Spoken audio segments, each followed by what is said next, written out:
Menaces d'action en justice, accusations de greenwashing. L'annonce mercredi par la Commission européenne de reconnaître certaines activités gazières et nucléaires comme des éléments en faveur de la transition climatique provoque des remous. Ce texte, qui relève de la taxonomie, autrement dit, qui définit quels investissements sont considérés comme durables ou non, était attendu de longue date. Le recours au gaz et au nucléaire était au centre d'intenses discussions. Pour la Commission, il ne s'agit aucunement de greenwashing ou d'éco-blanchiment. Je pense que nous avons littéralement balayé ce concept de greenwashing en disant « Écoutez, nous maintenons notre proposition parce qu'elle est transparente, parce que nous demandons et nous insistons sur la divulgation complète des investissements dans le gaz et le nucléaire. Et si quelque chose se passe, je pense que nous avons éclairé ce qui était flou. »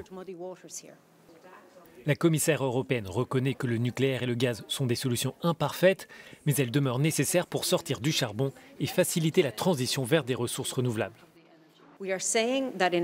Nous disons que, d'une manière limitée dans le temps et avec des conditions strictes, ces sources d'énergie ont un rôle à jouer dans notre transition vers un avenir plus renouvelable.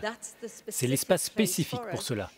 De même, ce n'est pas quelque chose que les investisseurs doivent faire, c'est un outil volontaire. Il apporte clarté et transparence. La taxonomie est un élément central du pacte vert européen qui doit permettre à l'Union d'atteindre la neutralité carbone en 2050. Afin de remplir les critères de classification, la source énergétique doit être durable pour l'environnement. Pour ses opposants, ce texte est tout simplement inacceptable.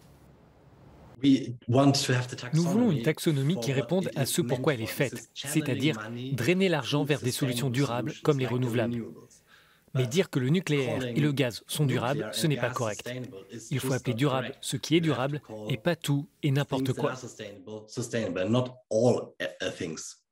Certains États membres, comme l'Autriche, menacent de lancer une procédure juridique contre cette proposition.